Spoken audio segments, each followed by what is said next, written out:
जीवित और महान सामर्थी परमेश्वर, हम आपका हृदय से धन्यवाद करते हैं क्योंकि आप महान हैं, अद्भुत, अनुग्रहकारी, दयालु। हम आपका धन्यवाद करते हैं। आपकी महिमा अपरंपार है और आपकी सामर्थ महान है, और आप अपनी सामर्थ में हर एक मनुष्य को, जो प्रभु कलीसिया में प्रभु यीशु मसीह पर विश्वास करके, उसके उस बलिदान पर विश्वास करके अपना जीवन समर्पित करता है, आप उस विश्वासी के जीवन को नई सृष्टि बनाकर अपनी महिमा में प्रकट करते हैं। हम आपकी इस योजना के लिए धन्यवाद करते हैं। प्रभु, इसी योजना के से संबंधित सुसमाचार आपने संसार में भेजा। ये वो निमंत्रण है जो हर एक व्यक्ति के लिए, जो कोई चाहे वो इस निमंत्रण के अनुसार कलीसिया में आकर अपना जीवन प्रभु को समर्पित करे, ताकि प्रभु हर एक व्यक्ति जो समर्पण करता है, पश्चाताप करता है और प्रभु यीशु मसीह के बलिदान पर विश्वास करके वो आप पर, आपके राज्य के लिए आगे जाने के लिए तैयार होता है। प्रभु, आप उसको पवित्र आत्मा के द्वारा नई सृष्टि बनाकर पवित्र आत्मा के फलों के द्वारा उसे अपनी महिमा में प्रकट करके अपनी महिमा को दिखाते हैं। हम आपका धन्यवाद करते हैं। चाहते प्रभु, आपके वचन हमारे हृदय में बने रहें और हमें हमेशा हमारे मन में ताजा रहें, ताकि प्रभु जब ऐसा समय आए तो आपका वचन हमें संभाले और हम सब विश्वास करने वालों का जीवन आपकी महिमा में लगा रहे। धन्यवाद के साथ हम प्रार्थना को प्रभु यीशु मसीह के पवित्र नाम से मांगते हैं, आमीन। Praise the Lord. परमेश्वर का धन्यवाद करते हैं। हम लोग अपने उसी अध्ययन को पूरा करेंगे, आत्मा के फल, और आज हम 23 पद में जो कहा जा रहा है उन पर मनन करेंगे और ध्यान करेंगे, और ग्रीक से हम देखेंगे कि इन 23वें पद में जो बातें कही गई है, नम्रता और आत्म संयम, ये दो ही फल यहाँ पर बचते हैं। इन दोनों के विषय में ऐसे लोगों के खिलाफ कोई नियम नहीं है, यानी कोई कानून नहीं है। इसे पढ़ दीजिए। 23 पद। नम्रता और संयम है, ऐसे ऐसे कामों के विरोध में कोई भी कानून नहीं है या व्यवस्था नहीं है। नम्रता को ग्रीक में बोला जाता है प्राओटेस। सौम्यता, विनम्रता। प्राओटेस सबसे ज्यादा अनुवाद ना किया जा सकने वाला शब्द है। नए नियम में इसके 3 मुख्य अर्थ हैं। इसके 3 अर्थ, जब ग्रीक में आप नया नियम पढ़ेंगे तो ये 3 जगह आपको ये शब्द मिलेगा, प्राओटेस, और ये इसका अनुवाद नहीं किया जा सकता। तो इसको समझने के लिए आपको दूसरे रेफरेंसेस पे जाकर देखना होगा किस किस संदर्भ में इसको इस्तेमाल किया गया है। प्राओटेस सबसे ज्यादा अनुवाद ना किया जाने वाला शब्द है, और नए नियम में इसके 3 मुख्य अर्थ हैं। पहला, इसका अर्थ है परमेश्वर की इच्छा के प्रति समर्पित होना। परमेश्वर की इच्छा के प्रति समर्पित होना। और जब तक कोई व्यक्ति परमेश्वर की इच्छा को अपने जीवन में धारण नहीं करेगा और अपनी इच्छा को किनारे नहीं करेगा, यानी अपनी इच्छा के लिए हमें मर जाना है और परमेश्वर की इच्छा के लिए जीवन व्यतीत करना, यही डेथ और रेजरेक्शन है। यही होना बहुत कठिन हो जाता है मानव जीवन में। मत्ती रचित सुसमाचार उसका 5 अध्याय और 5 पद पढ़िए। यहां इस प्रकार लिखा हुआ है, मत्ती, धन्य है वे जो नम्र हैं, क्योंकि वे पृथ्वी के अधिकारी होंगे। कौन? जो नम्र है। नम्र का मतलब है जिन्होंने, जो परमेश्वर की इच्छा धारण करके अपनी इच्छा को मार देते, वही धन्य है और वही पृथ्वी के अधिकारी होंगे। आने वाला युग वो लोग उस युग में प्रवेश कर पाएंगे। बाकी जितने अपनी इच्छा में हैं वो सब इसी युग में यहीं निपट जाएंगे। एक और जगह चलते हैं, मत्ती रचित सुसमाचार उसका 11 अध्याय और उसका 29 पद पढ़िए। 11 अध्याय का 29 वर्ड। यहां इस प्रकार से लिखा है, मेरा जुआ अपने ऊपर उठा लो और मुझसे सीखो, क्योंकि मैं नम्र और मन में दीन हूं और तुम अपने मन में विश्राम पाओगे। कहां विश्राम मिलेगा? मन में। मन में विश्राम का मतलब है कि आपको मन में सुकून मिल जाएगा अगर आपने यीशु मसीह का जुआ अपने ऊपर उठा लिया। यानी खुद से, ये वही दिखाता है आत्मसमर्पण को, ये दिखाता है परमेश्वर की इच्छा के प्रति समर्पित होने को। जुआ हमने आपको बताया था ना, गांव में पहले दो बैल की जोड़ी होती थी और वो जुए में एक साथ बांध दी जाती थी। उसमें एक ट्रेंड होता था और एक अनट्रेंड होता था, और दोनों को, वो ट्रेंड वाला अनट्रेंड को अपने साथ लेकर था। ज्यादा लोड ट्रेंड वाले पे होता है, अनट्रेंड वाले पे नहीं होता है। और यहां पे ये दिखाया जा रहा है, यीशु मसीह ये पिक्चर दिखा रहे हैं, क्योंकि यीशु मसीह के जो सुनने वाले थे, वचन सुनने वाले, वो सब गांव के लोग होते थे, और गांव के लोगों को गांव की चीजों के द्वारा ही सुसमाचार सुनाया जाता था। अद्भुत बात है कि नहीं? अब आज कल्पना करके देखिए, आधुनिक युग के लोग, और आज गांव में भी ये चीजें खत्म हो चुकी है, अब सब मशीनरी आ गई है। तो आज ये बताइए, आज ना तो गांव के लोग और ना शहर के लोग, दोनों के ऊपर से निकल जाने वाली बात है। ये वचन में जो यहाँ पर रूपक इस्तेमाल किए जा रहे हैं, उन रूपकों को आप कभी भी नहीं समझेंगे, और इसलिए आप परमेश्वर के वचन की इंपॉर्टेंस आपके माइंड में कभी पिक्चर बनेगी नहीं, क्योंकि आपको जुआ ही नहीं मालूम है कि जुआ काहे लगाया जाता था। लकड़ी का एक वो होता था, बस उसमें ऐसे करके दो गर्दन फंसाने के लिए होते थे, और उनको उसमें बांध दिया जाता था गले में, और उसका जो कंट्रोल होता था वो पीछे किसान के हाथ में होता था। जब यीशु मसीह ये कह रहे हैं मेरा जुआ अपने ऊपर उठा लो, यानी वो ये कह रहे हैं कि मेरे साथ जुए में आ जाओ। तो यीशु मसीह कहां बुला रहे हैं हमको? कि जिस कंट्रोल में मैं हूं, जुआ का मतलब उसका कंट्रोल पिता के हाथ में है ना। किसान कौन है? पिता। तो आप एक बहुत ध्यान देने वाली बात है, परमेश्वर को बाइबल में एक बार नहीं, यीशु मसीह ने कई बार, जब उसने दाख की बारी का दृष्टांत बताया, उसमें भी कहा कि मैं दाख लाता हूं और तुम डालियां हो, पिता किसान। तो परमेश्वर को वो किसान के रूप में बार बार क्यों दिखा रहा है? ये दिमाग में रखिएगा, क्योंकि इसका जवाब अभी ना तो आपको समझ में आएगा, ना आप दे पाएंगे, और ना आपकी समझ में आएगा। इसका जवाब हम लोग वचन से ही प्राप्त करेंगे, लेकिन बाद में। अब आप ये देखिए, किसान के हाथ में जुए का कंट्रोल होता है, वो जिधर चाहेगा उधर ही उस जानवर को घुमा लेगा। ठीक है? तो वो जो ट्रेंड जानवर है वो किसान के साथ ट्रेंड होता है, कि किसान जब बोलता है तो वो घूम जाता है।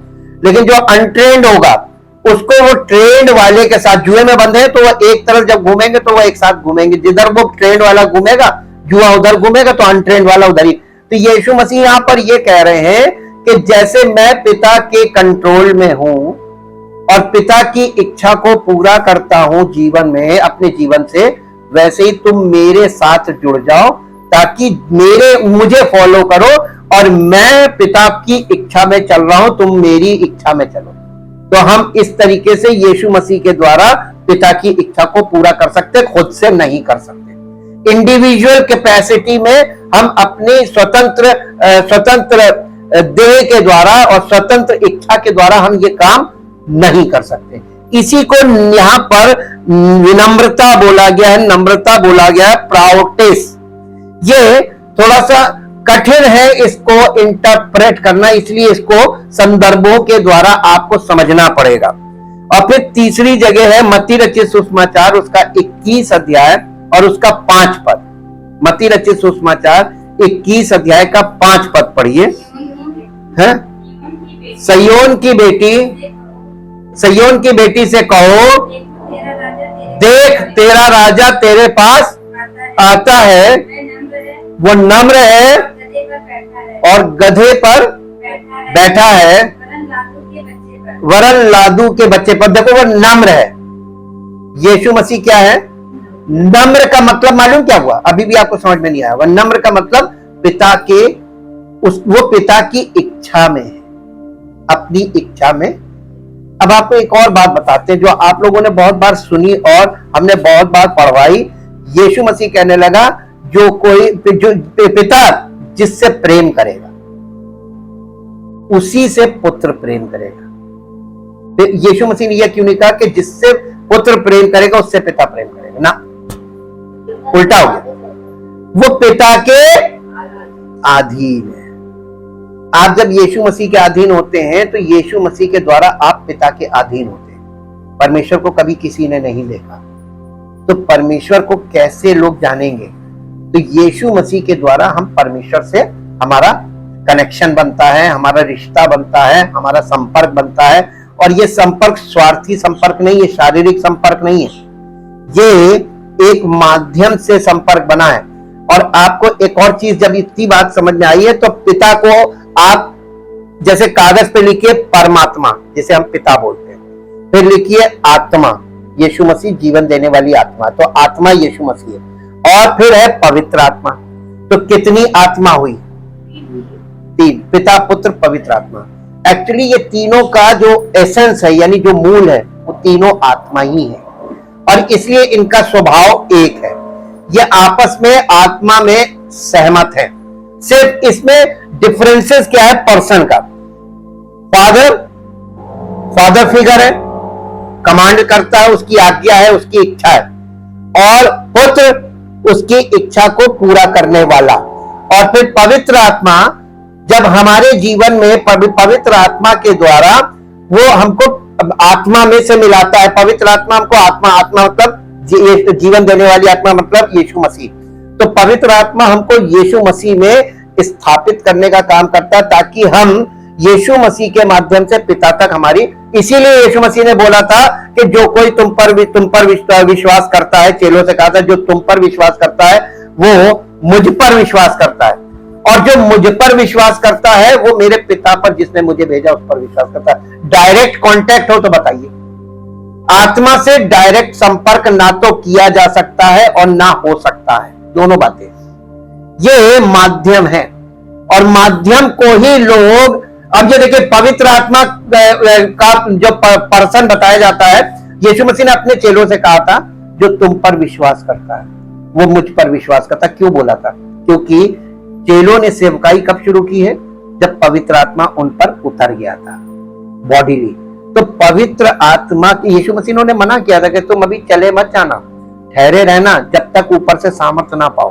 तो वो जब पवित्र आत्मा आया उसके बाद जब उन्होंने सेवकाई शुरू की और जितने लोगों ने उन चेलों पर विश्वास किया, उन चेलों पर विश्वास करने के द्वारा यीशु मसीह पर विश्वास किया और यीशु मसीह के द्वारा पिता पर, यह बन गया पूरा यानी एकदम परफेक्ट सर्किट। आज आप देख लीजिए, आज बिल्कुल परिस्थिति पलट चुकी है। पहली सदी की कलीसिया नहीं है, ना यीशु मसीह के ओरिजिनल चेले हैं, प्रेरित तो है नहीं। तो अब सब लोग प्रेरित बन गए, सब लोग यानी प्रभु यीशु मसीह के सच्चे सेवक बन गए, खुद से अपने आप को डिक्लेयर कर दिया, सबके पास पवित्र आत्मा आ गया और सब पर लोगों ने विश्वास किया। लेकिन आज तक किसी के जीवन में पवित्र आत्मा के फल नहीं प्रकट हुए। इससे पता चल गया कि सब झूठी शिक्षा। झूठी शिक्षा ना होती तो सत्य प्रकट होता। सत्य छिपाया नहीं जा सकता, सत्य अपने आप प्रकट। सत्य एक प्रकाश है, वो रोशनी प्रकट होकर दिखेगी, आप उसको छिपा नहीं सकते। इसलिए इसका मतलब ये हुआ, ये आत्मा का फल है नम्रता। इसके बाद इसका अर्थ है सीखने योग्य होना। नम्रता का दूसरा मीनिंग क्या है? यानी परमेश्वर की इच्छा को ग्रहण कर लेना, और दूसरा है इसका अर्थ है परमेश्वर की इच्छा के प्रति समर्पित होना। ये तो हो गया पहला। इसका अर्थ है सीखने योग्य होना, सीखने में बहुत घमंडी ना होना। आज देखिए कोई व्यक्ति कलीसिया में आता है और अपने आप को जो सिखा रहा है उससे भी ऊपर अपने आप को चमकाने की वजह सेल्फ प्रमोशन करने लगता है। देखने को मिलता है कि नहीं, बहुत सरल है। आप संडे के समय जब शेयरिंग टाइम होता उसी समय आप देख लीजिए किस तरीके की बातें की जा रही, जबकि होना क्या चाहिए? जब आप परमेश्वर की उपस्थिति में आए हैं तो अपनी कमजोरियों को सामने रखकर अंगीकार करें कि हम निर्बल हैं, हम स्वाभाविक तौर पर इस योग्य नहीं है, लेकिन प्रभु हम आपकी दया के लिए, आपके अनुग्रह के लिए धन्यवाद करते हैं। ये सबसे बेस्ट गवाही होती है, समर्पण, अंगीकार, अपने आप को धर्मी दिखाने का प्रयास, अपने आप को बहुत शक्तिशाली या बहुत आत्मिक दिखाने का प्रयास, ये सेल्फ राइचियसनेस का आउटपुट है। जो ट्रू राइचियसनेस है उसमें अपने आप को दीन और नम्र करना, वो वाला भाव निकलना चाहिए। गलत भाव निकलता है जब आप म्यूजिक में देखिए, म्यूजिक में जब वो कॉर्ड देते हैं तो सिंगर गाना उसका वो बताता है, जो ट्रेंड सिंगर होते हैं वो म्यूजिशियन को बताते हैं ये कॉर्ड देना। जो अनट्रेंड सिंगर होते हैं वो गाना शुरू कर देते हैं और म्यूजिशियन उसके कॉर्ड को पकड़ते हैं, और कभी कभी बिल्कुल ही आउट ऑफ द कॉर्ड, यानी कोई कॉर्ड ही नहीं होता, कोई स्वर ही नहीं होता, और गीत गा रहा बंदा, वो तो भावना से गा रहा है। म्यूजिशियन उस समय म्यूजिक नहीं इस्तेमाल करेगा, उसका कारण क्या है मालूम है? क्योंकि म्यूजिक में वो स्केल है ही नहीं। अब वो व्यक्ति या उसका कोई जानने वाला सामने वाला, उसको बड़ा बुरा लगेगा कि सबके में बजाया, मेरे बच्चे में नहीं बजाया, मेरे बेटे में, मेरी बेटी में नहीं बजाया। ये आपको मालूम है क्यों नहीं बजाया? उनको ये नहीं मालूम क्यों नहीं बजाया, समझते नहीं है, म्यूजिक की भाषा नहीं आती, लेकिन उनको बुरा लगता है। लेकिन मालूम है म्यूजिक की भी अपना एक स्केल है बाजे का, उसके स्केल के बाहर थोड़ी ना बजाएगा। हमको आपने कभी गीत गाते नहीं देखा होगा, रीजन क्योंकि हमारा कोई स्केल है ही नहीं, हम गाने लायक है ही नहीं, तो प्रभु ने हमको गाने का तोड़ा ही नहीं दिया। अब जिसको गीत का तोड़ा मिला उसको ट्रेनिंग दी जाती, बच्चों को भी सिखाया जाता है ताकि वो स्केल में गाना गाना सीखे।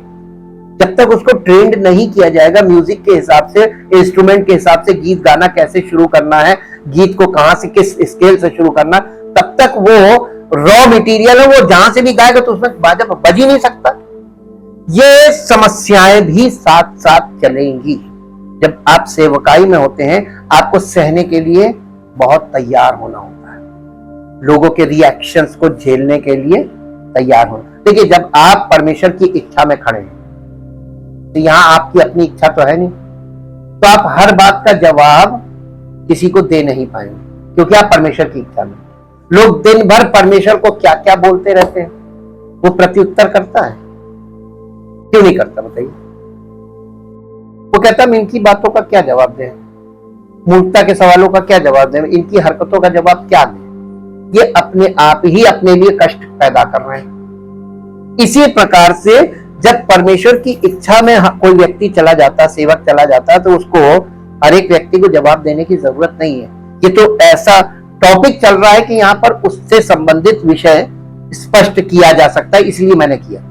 लेकिन इस चीज को हमने कभी ऐसे नहीं बोला, जब मुद्दा आया उस पर बताया। तो ये स्केल होते हैं गाने के। अब इसीलिए इसका अर्थ है सीखने योग्य होना, सीखने में बहुत घमंडी ना होना, नम्रता। नम्रता का मतलब कि हमेशा ये जान लो कि जो सिखाने वाला है उससे ऊपर हम नहीं जाएंगे। लेकिन आजकल ऐसा नहीं है। आजकल बच्चे जो है वो टीचर को सिखाना मांगते हैं, वो अपने आप को आधुनिक समझते हैं। हमने आपको बताया था ना, एक जनरेशन है जिसके पास नॉलेज है और उससे बड़ी एक जनरेशन है जिसके पास एक्सपीरियंस है। नॉलेज भी इंपॉर्टेंट है और एक्सपीरियंस भी इंपॉर्टेंट है। ये दोनों कोलैबोरेशन में तो बहुत अच्छा काम कर सकते हैं, लेकिन अगर दोनों अलग अलग खड़े हो जाए तो नॉलेज वाला बिना अनुभव के फंस जाएगा और अनुभव वाला बिना जानकारी के फंस जाएगा। तो दोनों की जरूरत है कि नहीं? इसलिए बच्चों को माता पिता के अधीन रहने को कहा है, तो अधीन रहो, क्योंकि माता पिता के पास एक्सपीरियंस है और बहुत सी चीजें एक्सपीरियंस के द्वारा हल होंगी। और नॉलेज इंपॉर्टेंट है, लेकिन नॉलेज से हल कुछ नहीं होगा, क्योंकि नॉलेज एक्सपीरियंस इसलिए जरूरी है क्योंकि एक्सपीरियंस से यह मालूम होता है कि इस जानकारी का इस्तेमाल कैसे और कब करना है। और बच्चों के पास केवल जानकारी है, नॉलेज, लेकिन अनुभव नहीं है, तो उसका मिसयूज भी तो हो सकता है। इसलिए अब देखिए इसमें याकूब की पत्री पहला अध्याय 21 पद, याकूब की पत्री पहला अध्याय 21 पद।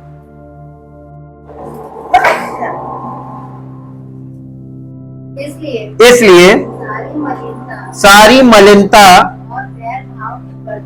और बैर भाव की बढ़ती को दूर करके उस वचन को नम्रता से ग्रहण करो जो हृदय में बोया गया और जो तुम्हारे प्राणों का उद्धार कर सकता है। प्राणों का उद्धार कर सकता, उद्धार काहे का होना है? प्राणों का। और कौन कर सकता है? वचन। फिर से पढ़ दीजिए, देखिए कौन आपके प्राणों का उद्धार करेगा। इसलिए सारी मलिनता और बैर भाव की बढ़ती को दूर करके उस वचन को नम्रता से ग्रहण कर लो जो हृदय में बोया गया और जो तुम्हारे प्राणों का, कौन? वचन, तुम्हारे प्राणों का कर सकता है। करेगा कब? जब जो बोला जा रहा है वो हम करेंगे। मलिनता और बैर भाव की बढ़ती को दूर करके वचन को नम्रता पूर्वक ग्रहण करना, और यही पर इंसान का साक्ष काम करने लगता है। शारीरिक स्वभाव। इन्होंने हमको ऐसे बोला, ये हमको क्या समझते हैं? ये अभी हमको ठीक से जानते नहीं है। ये वाले भाव आपके अंदर वचन सुनते समय आ रहे, क्योंकि वचन चोट तो पहुंचाएगा, आपके ईगो पे चोट करेगा। करेगा कि नहीं करेगा? और जो लोग आजकल के आधुनिक लोग, एजुकेटेड लोग, जिनके पास कुछ संसार में एक पहचान है अपनी, उनके ईगो पे बहुत तेज चोट पहुंचती है, और जिसके द्वारा वचन दिया जा रहा है वो व्यक्ति उनके लिए दुश्मन हो जाता है। ये अनुभव से हम बोल रहे हैं। लेकिन हमको परमेश्वर ने कहा है कि तुम्हें तो इस चीज का सामना करना ही करना है। जी, अब देखिए आपने, अब एक और है, सबसे अधिक बार इसका अर्थ विचारशील होता है। नए नियम में देखिए 3 जगह पर इसको बताया गया है। इसका अर्थ परमेश्वर की इच्छा के प्रति समर्पित होना, नम्रता का बता रहे हैं। नम्रता का अर्थ यानी नम्रता का जो ग्रीक वर्ड है वो है प्राउटेस। इसीलिए बता दिया गया कि इसका अनुवाद किया जाना मुश्किल है, इसलिए आपको संदर्भ सहित समझाया जा रहा है। इसका अर्थ है परमेश्वर की इच्छा के प्रति समर्पित होना, पहला। दूसरा, इसका अर्थ है सीखने योग्य होना, सीखने में बहुत घमंडी ना होना। तीसरा है सबसे अधिक बार इसका अर्थ विचारशील होना होता है। विचारशील, थॉटफुल। आप जब वचन सुन रहे हैं तो उस पर आपका माइंड जो है उस वचन पर फोकस हो जाए कि क्या बता रहा पवित्र आत्मा। उस समय आप वो व्यक्ति को मत देखिए जो बोल रहा है, आप पवित्र आत्मा को कि ये वचन पर फोकस कीजिए कि पवित्र आत्मा ये वचन हमको क्यों बोल रहा है। इसके लिए एक पद पढ़िए, आपको मिलेगा 1 कुरिन्थियों 4 अध्याय, 1 कुरिन्थियों 4 अध्याय उसका 21 पद। तुम क्या चाहते हो? क्या मैं छड़ी लेकर तुम्हारे पास आऊं या प्रेम और नम्रता की आत्मा के साथ? देखिए पौलुस अपनी कलीसिया के लोगों से किस तरीके से बात कर रहा है। हम तो ऐसे बोल भी नहीं सकते। आजकल के लोग वो तो कहेंगे हमारे पास लठ, तुम लेके आओ छड़ी। छड़ी जो है वो बच्चों को पनिश करने के लिए होती है ना, उनके पास लठ है तो हम छड़ी लेके क्यों जाएंगे? तुम अपनी जगह, हम अपनी जगह। इसलिए बिल्कुल आधुनिक युग में बहुत अंतर हो गया। पहली सदी की कलीसिया में और आज के लोगों में बड़ा अंतर है। वहां पे वो कह रहा है कि क्या मैं तुम्हारे पास छड़ी लेकर आऊं या मैं प्रेम और नम्रता की आत्मा के साथ आऊं। पवित्र आत्मा प्रेम और नम्रता का आत्मा है।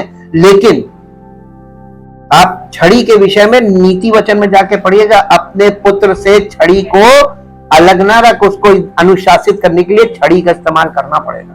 तो छड़ी भी इंपॉर्टेंट है अकॉर्डिंग। आज संसार में शायद ये चीजें बंद हो गई। क्यों बंद हुई? इसीलिए क्योंकि लोग सिखाने के लिए अगर आप उनको छड़ी का इस्तेमाल कर रहे हैं तो वो छड़ी के खिलाफ हो जाएंगे। उनको सीखना नहीं है, उनको आप फ्री कर दो, उनकी इच्छा पे छोड़ दो, क्योंकि वो अपनी इच्छा से बाहर निकलेंगे नहीं। और आप इसी आधार पर देखिए तो मसीह में कैसे लोग बढ़ेंगे? बढ़ेंगे? कभी नहीं बढ़ सकते। इस तरीके के लोग हैं। इसके साथ 2 कुरिन्थियों 10 अध्याय, 2 कुरिन्थियों 10 अध्याय और उसका 1 पद पढ़ दीजिए। दूसरा कुरिन्थियों, मैं वही पौलुस जो तुम्हारे सामने दीन हूं, परंतु पीठ पीछे तुम्हारी ओर साहस करता हूं, तुमको मसीह की नम्रता और कोमलता के कारण सिखाता हूं, समझाता हूं। मैं ये विनती करता हूं कि तुम्हारे सामने मुझे निर्भय होकर, यानी यहां पर भी वही बात कह रहा है कि तुम्हारे सामने मुझे निर्भय होकर। तो पत्री क्यों लिखता था मालूम है?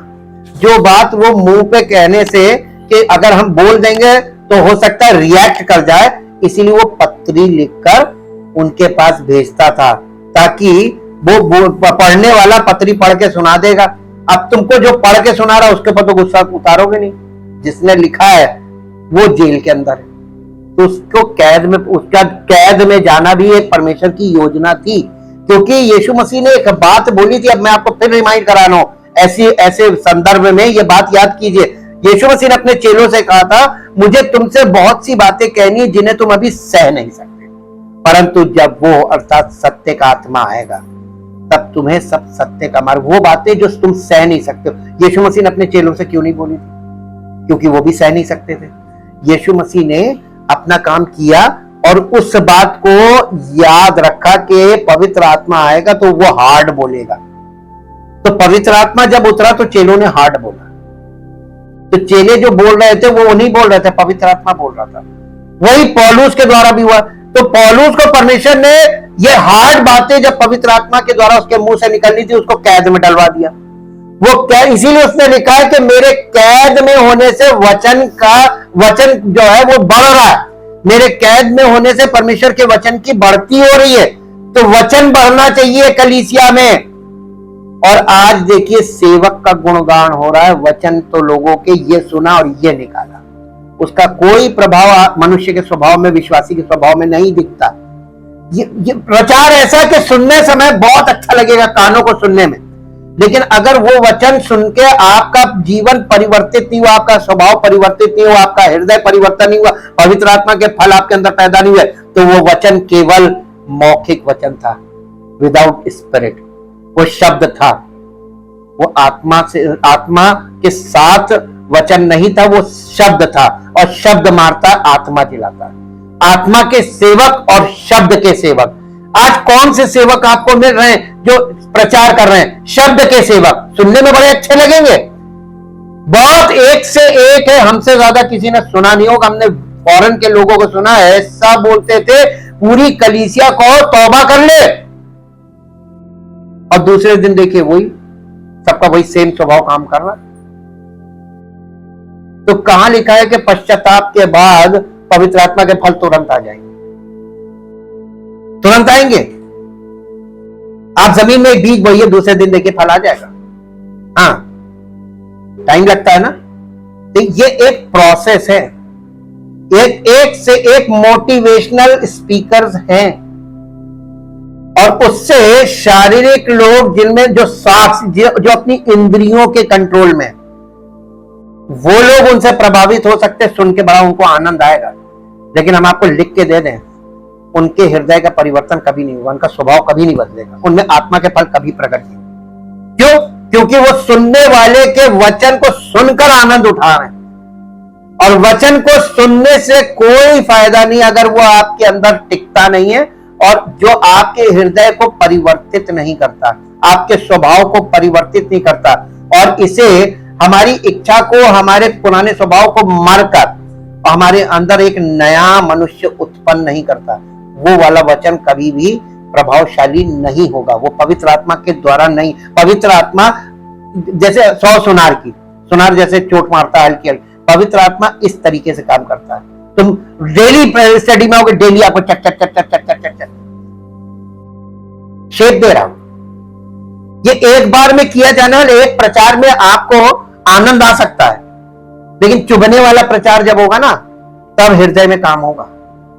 पवित्र आत्मा से भरकर जब पतरस ने प्रचार किया पहले ही दिन, तो लिखा है सुनने वालों के हृदय छिद गए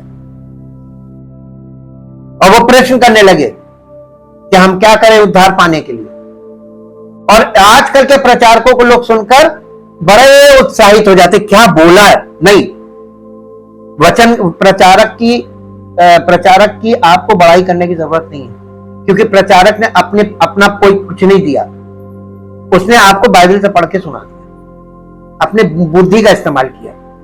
बुद्धि के द्वारा भी प्रचार किया जा सकता है, वो मैं भी कर सकता हूं, लेकिन बुद्धि का प्रचार हम किसी जमाने में किया करते थे। हीरो बन गए थे उस समय, हीरो बन गए थे। हमारा हर कहां हमने प्रचार करने नहीं गए, हिंदुस्तान और हिंदुस्तान के बाहर भी गए, फॉरेन कंट्री, लेकिन हमें उस प्रचार में मजा नहीं आया।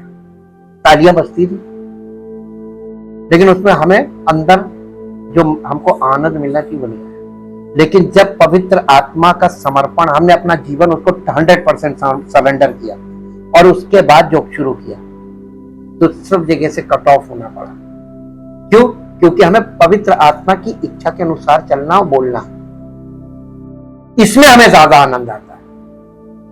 इसलिए क्योंकि इसमें नेम फेम मनी तो नहीं है, लेकिन इसमें सच्चाई है, और सच्चाई बहुत इंपॉर्टेंट है।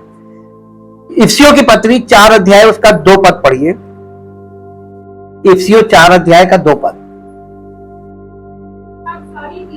अर्थात सारी दीनता और नम्रता सहित और धीरज धरकर प्रेम से एक दूसरे की,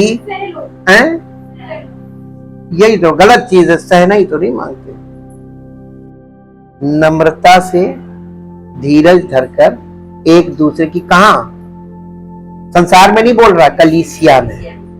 और आज कलीसिया में लोग एक दूसरे की सहने को तैयार नहीं, और कहते हैं पवित्र आत्मा है। कहां है? ये कौन सा आत्मा है? पवित्र आत्मा आपको ये वाला फल देगा। ये पवित्र आत्मा का फल बता रहे हैं आपको। आत्मा का फल का मतलब पवित्र आत्मा के गुण। ये आप में नहीं है तो आप केवल सुनने वाले हैं, चलने वाले नहीं है। चलने वाला व्यक्ति ऐसी बातों से खुद परिपूर्ण होने लगता है। सहनशीलता शुरुआत करोगे तभी तुम किसी स्तर पे पहुंच पाओगे। अरस्तु एक व्यक्ति था, अरस्तु, अरिस्टोटल बोलते हैं। अरस्तु ने प्रोटेस को अत्यधिक क्रोध और अत्यधिक क्रोधहीनता के बीच के मध्य के रूप में परिभाषित किया। बहुत भयानक क्रोध और एकदम क्रोध ना होना, दोनों के बीच में रखा नम्रता को। नम्रता में अत्यधिक क्रोध भी नहीं है और एकदम क्रोध ना होना ये भी नहीं, थोड़ा क्रोध भी होगा नम्रता, ठीक। इसीलिए पौलुस देखिए कह रहा है मैं तुम्हारे पास छड़ी लेकर आऊं, यहां पे थोड़ा गुस्से में बोल रहा है। तो पवित्र आत्मा का ये गुण है कि कस के डांटेगा भी, उसको आप क्रोध कह लो, उसका सामना आपको करना पड़ेगा। ये होली एंगर में आता है। उसने इसको अत्यधिक क्रोध और अत्यधिक क्रोधहीनता के मध्य के रूप में परिभाषित किया है। जो उस व्यक्ति का गुण है जो हमेशा सही समय पर क्रोधित होता है और कभी भी गलत समय पर नहीं क्रोधित होता। यीशु मसीह ने गुस्सा किया था कि नहीं किया था? कब किया था? जब वो मंदिर में घुसा, और ये पाम संडे से किस समय की बात है? पाम संडे के वाले दिन उसने मंदिर में जाकर रस्सी का कोड़ा बनाया और उन लोगों को वहां से पीड़े उलट दिए, सब कुछ। क्या किया था? गुस्सा किया था कि नहीं किया था? लोग कहते हैं यीशु मसीह, अरे यीशु मसीह का गुस्सा भी आपने पिता का गुस्सा नहीं देखा। यीशु मसीह ने गुस्सा इसलिए किया था कि पिता के क्रोध को शांत किया जाए। इसका एक व्यवहारिक एग्जाम्पल दे दें। बच्चा जब गलती करता है तो बच्चे की माँ पापा के आने से पहले क्रोध करती है उस बच्चे के ऊपर और उसके ऊपर अनुशासनात्मक कार्रवाई करती, इससे पहले कि बाप का गुस्सा ज्यादा भयानक हो, तो वो ज्यादा कड़ाई से पेश आएगा, तो माँ ही उसको तैयार कर लेती, मारपीट के सही कर लेती। करती कि नहीं करती? ये हल्का गुस्सा है, लेकिन अगर पापा को बताया तो बच्चा झेल नहीं पाएगा। ठीक वही चीज यहां पर आपको देखने को मिल रही है। पिता का क्रोध, यीशु मसीह ने गुस्सा इसलिए किया ताकि पिता के क्रोध को शांत किया जा सके। परमेश्वर गॉड द फादर के गुस्से को मालूम क्या रॉथ बोलते हैं? विनाशकारी कोप, जो अब प्रकट होने का समय आ रहा है। ठीक, अब यहां पे हमने ये देखा कि ये इसका अर्थ क्रोधहीनता के बीज के रूप में परिवर्तित, जो उस व्यक्ति का गुण है जो हमेशा सही समय पर क्रोधित होता है और कभी भी गलत समय पर नहीं। इसके अर्थ पर सबसे अधिक प्रकाश डालने वाली बात यह है कि विशेषण, इसका जो एडजेक्टिव है विशेषण, प्रोस का उपयोग ऐसे जानवर के लिए किया जाता है जिसे पालतू बनाया गया है और नियंत्रण में लाया गया है, और इसलिए यह शब्द उस आत्म नियंत्रण की बात करता है जो केवल मसीह ही दे सकता है। इसलिए यह नम्रता हल्का शब्द नहीं है ग्रीक में। ग्रीक में इसके लिए देखिए आपको कितना लंबा ट्रैवल करना पड़ा इसको अंडरस्टैंड करने के लिए।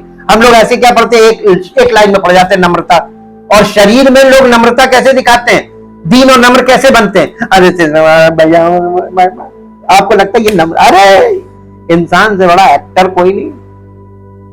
और इंसान की सारी एक्टिंग अगर आपको देखनी है तो वचन में जाइए, ये वो आईना है जो हमारे अंदर के एक एक गुण को प्रकट कर देगा। इसीलिए इसका अध्ययन बहुत जरूरी है। अब इसके बाद जो नेक्स्ट पॉइंट आता है वो है संयम या आत्म नियंत्रण। आत्म नियंत्रण, आत्म का मतलब आत्मा और नियंत्रण का मतलब कंट्रोल, सेल्फ कंट्रोल। सेल्फ का मतलब होता है हमारा प्राण, मी माई सेल्फ, कंट्रोल। क्या आप अपने मन पर कंट्रोल कर सकते हैं? अपने मन पर नियंत्रण कर सकते हैं? फिजिकली कर सकते हैं? नहीं समझ में आया? जहां गुस्सा नहीं करना वहां गुस्सा अपने आप को रोक सकते हैं? पड़ जाता। जहां जो बात नहीं बोलनी वहां बोल दी, और जहां कहीं पे कुछ बोलना वो नहीं बोला वक्त पे। ये सब सेल्फ कंट्रोल में ही आता है।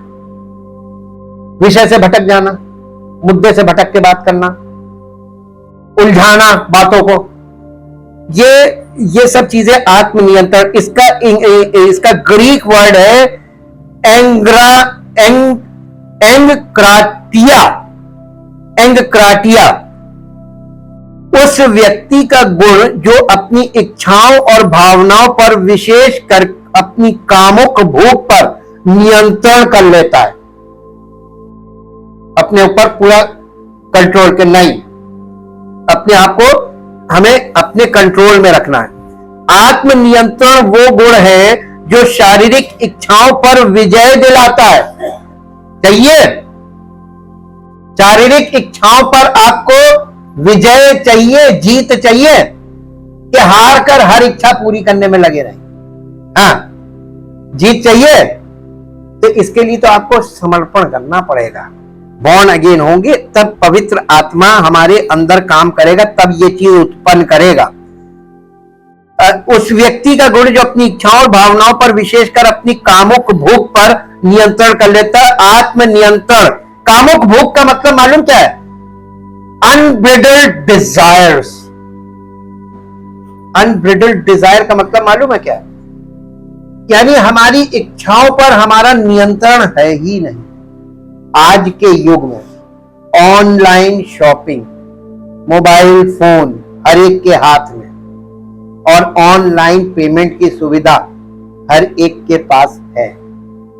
कितना आप अपनी इच्छा पर काबू रख सकते हैं बताइए? इसको जिसने इस पर काबू पाया, देखिए इसके लिए मालूम क्या है? आंखों की अभिलाषा, शरीर की अभिलाषा, जीविका का घमंड, इन तीन चीजों पर काबू पाना है। इसका ये जो बता रहे आत्म संयम का मतलब, और ये बड़ा विषय है, और ये एकदम से नहीं आएगा, क्योंकि ये उस यानी अगापे लव को यहां पे लाके कंप्लीट कर रहा है। ये पवित्र आत्मा के गुण है जो आत्मा का फल है। ये पवित्र आत्मा का प्रगटीकरण इन गुणों से होगा, ये बताया जा रहा है। और इसीलिए आत्म नियंत्रण वो गुण है जो शारीरिक इच्छाओं पर विजय दिलाता है, और इसलिए ये मन और आचरण दोनों में शुद्धता से, निकटता से जुड़ा हुआ है। जैसा कि एक व्यक्ति है बार्कले, वो कहते हैं एनक्रेटिया, इसको ग्रीक में बोलते हैं एनक्रेटिया। एनक्रेटिया वो महान गुण है जो एक आदमी को दुनिया में रहने और चलने में सक्षम बनाता है और फिर भी अपने कपड़ों को दुनिया से बेदाग रखने में सक्षम बनाता है। यानी आप दुनिया में रहेंगे लेकिन दुनिया का कोई भी दाग आपके जीवन में नहीं लगेगा, आप बेदाग होकर रह सकते हैं। इसका एकमात्र एग्जाम्पल यीशु मसीह और फिर उसके बाद उसके चेले। पवित्र आत्मा के द्वारा ये वाला गुण सबसे महान गुण है। ये शब्द एंक्रेटिया है जिसे प्लेटो ने आत्म नियंत्रण के लिए इस्तेमाल किया है। ये वो आत्मा है जिसने अपनी इच्छाओं और सुख के प्रति अपने प्रेम पर नियंत्रण कर लिया है। इसका इस्तेमाल एथलीट द्वारा अपने शरीर को नियंत्रित करने के लिए किया जाता है। पहला कुरिन्थियों 9 अध्याय और उसका 25 पद पढ़िए। पहला कुरिन्थियों 9 अध्याय 25 पद। यानी जब आपके अंदर आत्म संयम आ गया, इसका मतलब आप सिद्ध मनुष्य बन गए। हर एक पहलवान सब प्रकार का संयम करता है।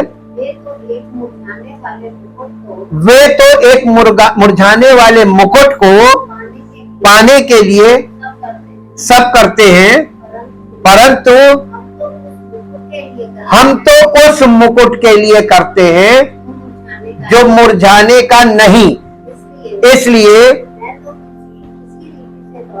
मैं तो इसी, पौलुस अपने आप को ले आया यहाँ पे, इसलिए मैं तो इस रीति से दौड़ता हूं परंतु लक्ष्यहीन नहीं। मैं भी इसी रीति से मुक्कों से लड़ता हूं परंतु उसके समान नहीं जो हवा पीटता हुआ लड़ते। लोग हवा में लड़ाई कर रहे हैं। हमने प्रभु यीशु मसीह पर विश्वास कर लिया, हमारे पास पवित्र आत्मा, कहां है? हवा में लड़ाई, हवा में मुक्के चला रहे। आपके जीवन में कुछ उसका प्रगटीकरण होना चाहिए कि नहीं?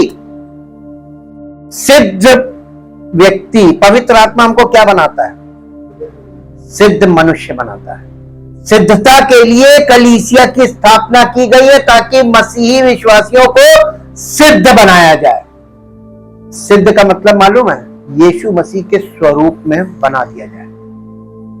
और लोग कहते हैं हम तो नहीं बन सकते यीशु मसीह, तब तो आप फिर नहीं, आपके लिए सुसमाचार है ही नहीं, आपने पहले ही हार मान ली। लेकिन पवित्र आत्मा बनाएगा यही। अब यहां पे देखिए, यहां पे जब पौलुस लिख रहा है कि वो तो उस मुरझाने वाले मुकुट के लिए, उस जमाने में यूनान में, ग्रीक में, जो ग्रीक कंट्री है, यूनानी कंट्री, वहां पर एक बहुत बड़ा वो होता था अरीना। ओलंपिक की शुरुआत वहीं से हुई है। तो वहां पे जो प्रतियोगिता में, दौड़ में, इन चीजों में लोग जीतते थे तो उनको एक ऊंचे इस पे खड़ा किया जाता था और उनके सर के ऊपर एक मुकुट, वो मुकुट मालूम काय का होता था? ताजे फूलों का मुकुट, रीत बोलते, उसको यहाँ पर पहनाया जाता था। इसी को वो कह रहा है कि वो तो उस मुरझाने वाले मुकुट के लिए सब प्रकार का संयम करते हैं ताकि हम उस अपनी दौड़ में अव्वल आए और वो मुकुट मिले। पौलुस उस दौड़ को मसीही जीवन की दौड़ से कंपेयर कर रहा है और एथलीट वाला लाइफ को बता रहा है कि तुम मसीही जीवन में अगर सब प्रकार के संयम से चलो और तुमको ये आत्म संयम मिल गया, सेल्फ कंट्रोल आ गया तुम्हारे अंदर, तो तुम्हें जीवन का वो मुकुट मिलेगा जो कभी मुरझाएगा नहीं। ये वो यहां पर कंपेयर करके बता रहा है। ये शब्द एंक्रेटिया जिसे प्लेटो ने आत्म नियंत्रण के लिए इस्तेमाल किया है, ये वो आत्मा है जिसने अपनी इच्छाओं और सुख के प्रति अपने प्रेम पर नियंत्रण पा लिया है। इसका इस्तेमाल एथलीट द्वारा अपने शरीर को नियंत्रित करने के लिए किया जाता है और मसीही द्वारा सेक्स पर नियंत्रण के लिए किया जाता है। पहला कुरिन्थियों 7 अध्याय का 9 पद। पहला कुरिन्थियों 7 अध्याय का 9 पद। परंतु यदि वे संयम ना करें तो विवाह करें, क्योंकि विवाह करना कामातुर रहने से भला है। अब आपको हम एक बात बताते हैं। हम लोग एक बार कन्वेंशन करने गए थे, वहां पास्टर्स के बीच में हम लोग थे, तो हमारी टीम के एक म्यूजिशियन ने एक पास्टर से पूछा कि विवाह करना, बाइबल के अनुसार विवाह करना, परमेश्वर की सेवकाई में विवाह करना क्यों अनिवार्य है? तो उन्होंने कहा कि उन्होंने बहुत सी बातें बताई, जवाब देने की कोशिश की, लेकिन ये वो सटीक जवाब नहीं था। तो उसने कहा नहीं नहीं नहीं नहीं। तो कहने लगे, आखिर में कहने लगे अच्छा तुम बताओ। कहने लगे आपने नए नियम में पढ़ा नहीं है विवाह क्यों जरूरी है? कामातुर रहने से अच्छा विवाह करो, यानी व्याभिचार से आगे एक जगह लिखा जो व्याभिचार से बचने के लिए विवाह करो। तो जो सेवक होता है मसीही जीवन में, मसीही सेवकाई में जो सेवक होता है, उसको व्याभिचार से बचने के लिए विवाह होना जरूरी है कि नहीं? नहीं तो रॉन्ग रिलेशनशिप होगा, तो परमेश्वर का नाम भी खराब होगा और फिर परमेश्वर का क्रोध उसके जीवन में प्रकट हो जाएगा, वो नष्ट हो जाएगा। और इसीलिए जब आप देखते तो पौलुस को ने तिमोथियस को चिट्ठी लिखी और कहा परमेश्वर के सेवक को एक ही पत्नी का पति हो और उसके बच्चे विश्वासी। क्यों लिखा? वैवाहिक होना चाहिए। अनमैरिड व्यक्ति परमेश्वर की सेवा नहीं कर सकता, क्योंकि शैतान उसको सबसे भयानक चीज मालूम क्या है? व्यभिचार, उसी में गिरा देगा। नया चेला नहीं होना चाहिए, क्योंकि नया चेला किसी भी शैतान की किसी भी चाल में फंस सकता है, लोभ में आ सकता है, लालच में। तो वो परमेश्वर की सेवकाई के लिए उपयुक्त नहीं है। सिद्ध बनो और सिद्ध ज्ञान सहित दूसरों को सिखाओ, तो उसमें आपकी एक उम्र का पड़ाव निकल जाएगा। अब आप थोड़ा सा इमेजिन कीजिए, एमबीबीएस की पढ़ाई कंप्लीट करने तक क्या आप अनुमान लगाते कि एक बच्चे की उम्र कितनी हो जाती होगी, चाहे वो लड़का हो चाहे लड़की? क्या उम्र हो जाती होगी एमबीबीएस कंप्लीट करने पर? 23 से 24 साल। फिर उसको एक अच्छा अनुभवी डॉक्टर बनने के लिए उसकी उम्र का पड़ाव कहां जाता है? हाँ, फिर बताइए, टोटल बताइए। 50 प्लस हो जाता है? 50 प्लस होता है? मतलब एज ए डॉक्टर उसमें आने में अब एक्सपीरियंस नहीं, 30 इयर्स पे आ जाता है। हाँ, नहीं वो उसको जब कंप्लीट, हाँ फिर जब उसका वो दौर शुरू होता है प्रैक्टिस का, जी जी, जॉब और यूके में लगता है 45, वही 50 ग्रेड में आया, 50 प्लस, तब जाके कहीं वो उसको लोग जानते हैं कि ये डॉक्टर है। और वैसे तो आला डांग के कितने घूमते रहते हैं, कोई उनका कहीं नामो निशान नहीं होता। तो उसका प्रिस्क्रिप्शन फिर जी जी। और ऐसे ही एडवोकेट, कैसे वो किसी के चेले बनते हैं, बहुत सीनियर होते हैं नामी, उनके साथ वो प्रैक्टिस करते हैं उनके अंडर में, और अपने पेशेंट्स को जो वो पर्सनली कर रहे हैं उनके लिए भी सलाहें लेते हैं, डिस्कस करते हैं। ऐसे कोई काम अपने बल पे नहीं किया जा सकता। तो इसीलिए सेवकाई तो बहुत महत्वपूर्ण है, इसके लिए तो बहुत प्रिपरेशन की जरूरत हो, एज पढ़ाओ इसमें बहुत मायने रखता मसीही सेवकाई में। इसलिए ये चीजें पौलुस कलीसिया को बता रहा था। धर्म निरपेक्ष यूनानी इसे एक सम्राट के गुण के लिए इस्तेमाल करते हैं। किसको? सेल्फ कंट्रोल को, जो अपने निजी हितों को अपने लोगों की सरकार पर कभी प्रभाव नहीं डालने देता। देखिए, एक सरकार में जो मुखिया होता है, प्रधानमंत्री कह लीजिए या राजा कह लीजिए पुराने समय, वो अपने निजी हितों के लिए सरकार का और सरकारी चीजों को के ऊपर नहीं थोपता या उसका इस्तेमाल नहीं करता। इसको सेल्फ कंट्रोल बोला गया। यानी एक ऐसा सम्राट जो अपने निजी हितों को अपने लोगों की सरकार पर कभी प्रभाव नहीं डालने देता। ये वो गुण है जो एक व्यक्ति को खुद पर इतना नियंत्रण करने वाला बनाता है कि वो दूसरों का सेवक बनने के योग्य हो जाता है। ये इसकी असली मीनिंग है। तब वो दूसरों के लिए समर्पित होकर सेवा करता है। ऐसा सेवक परमेश्वर तैयार करना मांगता है, और ऐसा सेवा आजकल ट्रेनिंग दी जा रही है, और सिर्फ शब्दों पढ़ना और ये शाब्दिक ट्रेनिंग है, व्यवहारिक ज्ञान नहीं है। ऐसे लोगों के विरुद्ध ऐसे नियम हैं, मानवीय और ईश्वरीय दोनों, जो शरीर के कार्यों पर लगाम लगाने का प्रयास करते हैं, परंतु आत्मा के फल को सीमित करने के लिए किसी भी नियम की आवश्यकता नहीं। कोई कानून, जब आप पवित्र आत्मा के फलों से आपके जीवन में फल प्रकट होने लगेंगे, तो आपके ऊपर कोई कानूनी धारा नहीं लग सकती। पूछिए क्यों?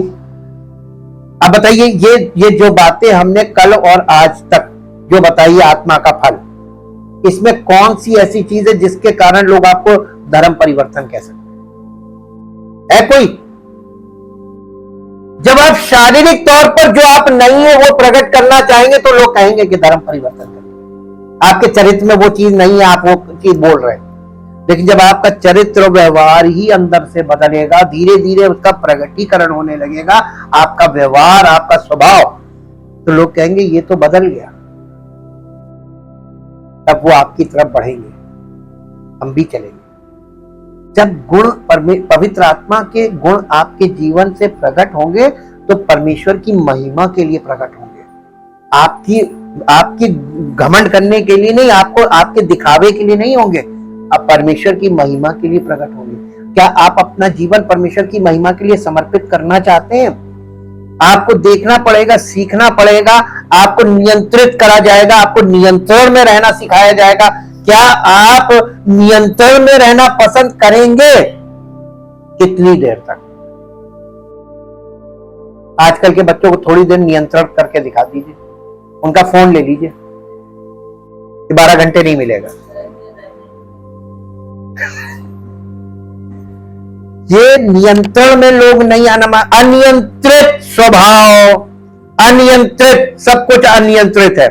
इसको नियंत्रण में लाने के लिए आपकी हर चीज में कटौती होगी, तभी तो नियंत्रण में आएगा। Thank you, thank you, thank you, thank you. जीवित मान समर्थी परमेश्वर, हम आपका हृदय से धन्यवाद करते हैं आपके पवित्र वचनों के लिए, जो पवित्र आत्मा के द्वारा हमारे हृदय में बोए जा रहे हैं, ताकि प्रभु आपका वचन हम सबके जीवनों में आत्मा के फल को प्रकट करने वाला हो, और प्रभु की महिमा हम सब के जीवन से प्रकट हो, ताकि हम सबका जीवन उसकी महिमा के योग्य बने। सारी महिमा आपको मिले। इस प्रार्थना को प्रभु यीशु मसीह के पवित्र नाम से मांगते हैं, आमीन। Praise the Lord.